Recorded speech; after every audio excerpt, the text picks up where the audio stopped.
পহেলগাঁওতে সন্ত্রাসবাদী হামলা, তাতে আমাদের দেশের নাগরিক, সেনাকর্মী, পর্যটক খুন হয়েছেন। ওটা যেমন জাস্ট একটা ক্রিমিনাল ঘটনা নয়, সন্ত্রাসবাদী হামলা।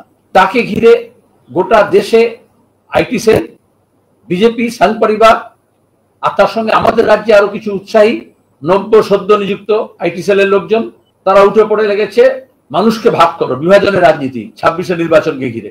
তারা সন্ত্রাসবাদীদের বিরুদ্ধে নয়, সন্ত্রাসের বিরুদ্ধে নয়, খুনের বিরুদ্ধে নয়, দেশের মানুষকে ধর্মের নামে ভাগ করা।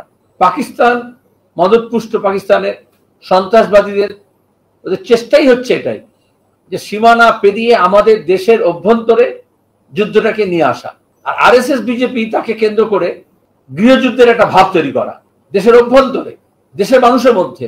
কোথায় কে কাশ্মীরি বাস করে, ছাত্র পড়াশোনা করে, অর্থাৎ গোটা দেশের সঙ্গে কাশ্মীরকে তার যে মানসিক যে যোগাযোগ, আর্থিক যে যোগাযোগ, তাকে ছিন্ন করা। ওটাই তো বিচ্ছিন্ন দিয়ে কাজ।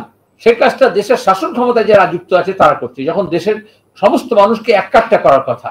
কাশ্মীরের জনগণ যখন সন্ত্রাসবাদের বিরুদ্ধে, এর আগে কখনো এরকম হই হই করে নামেনি। যারা আক্রান্ত হয়েছে, সেই পরিবার খুন হয়েছে, তার সদ্য বিধবা, সে যখন বিভাজনের রাজনীতির বিরুদ্ধে বলছে, ঐক্যের কথা বলছে, সম্প্রীতির কথা বলছে, শান্তির কথা বলছে, তাকে যেভাবে অপমান করা হচ্ছে, এতে স্পষ্ট ওরা মৃত্যুকে ব্যবহার করছে, ধর্মকে ব্যবহার করছে, হামলাকে ব্যবহার করছে, এবং তার নিজের রাজনীতির রুটি সেঁকছে।